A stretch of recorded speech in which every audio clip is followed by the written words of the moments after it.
when you click on that, when you click on the blue letters on your list, that takes you directly to the product's website, Right. or that takes you directly to the product's website so that you can, if you are going to buy, you can buy directly from the distributor. Correct. So there's usually two links. So the Amazon link and your supplier link, right? Yeah. Okay. So product name is right here. Amazon link and supplier link. Yeah. I usually open. Okay, and then a quick question, because I haven't even looked at this stuff yet. So who are we getting the list from? Just because I haven't been to the training yet. The list is gonna be from like a third-party company. Yeah. And I'll learn that in the training, right? Huh? And I'll learn that in the training, right? Oh yeah, everything's gonna be on the Facebook group. Gotcha. Okay. Yeah. Did you get that list?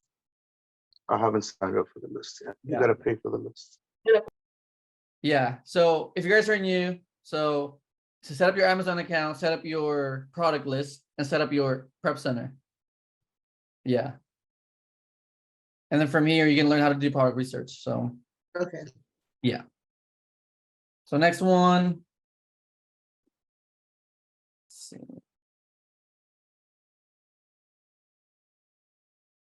Yeah, this one's a bad example too, but yeah, so again, you go look at your supplier's price, you plug it into seller amp right here on the cost, so $12.99. And then the sale price is the Amazon price. You guys need to see if the numbers make sense, right? So for this one, it's a negative ROI. So clearly it's not good. So this one we skip.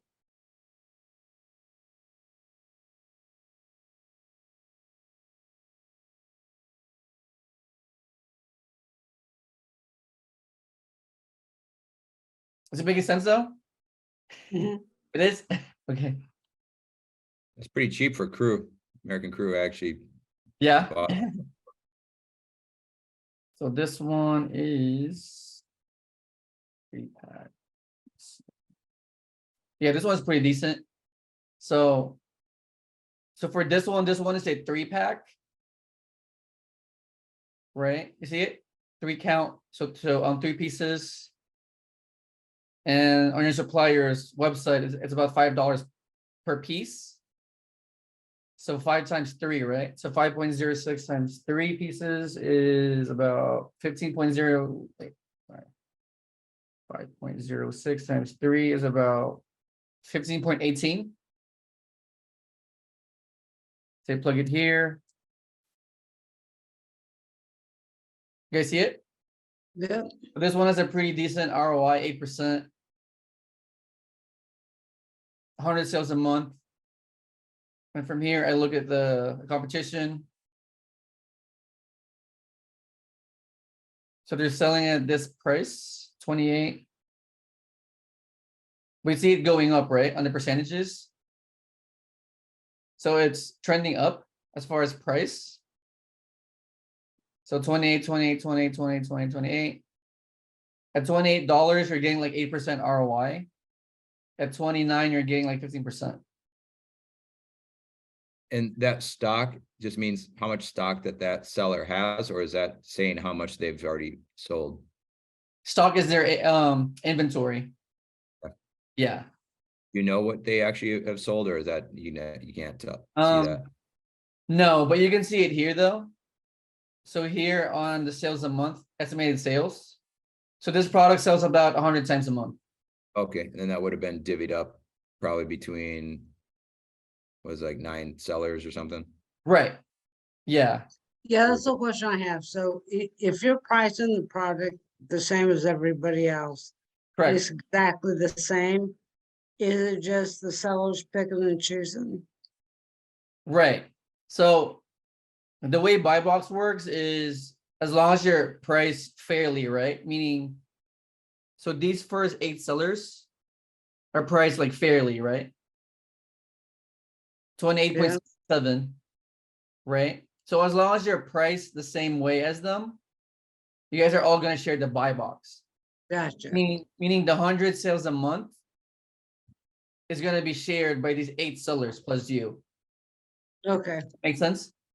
As long as you're priced fairly. so you might want to make it a little bit cheaper. I mean, ideally, no, because you're gonna be undercutting other people.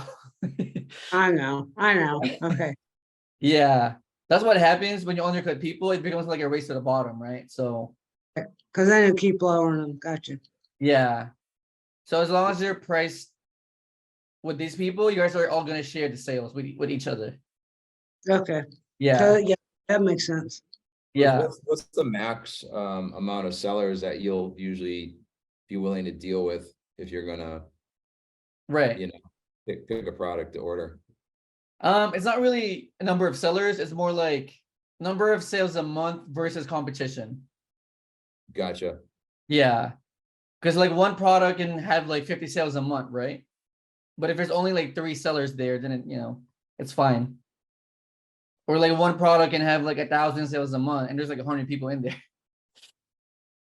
And then when Right, you look at that history, is that kind of how you can tell like how many new sellers came on in like the last couple months? You can kind of estimate how much more competition you might have to deal with in the next couple weeks or.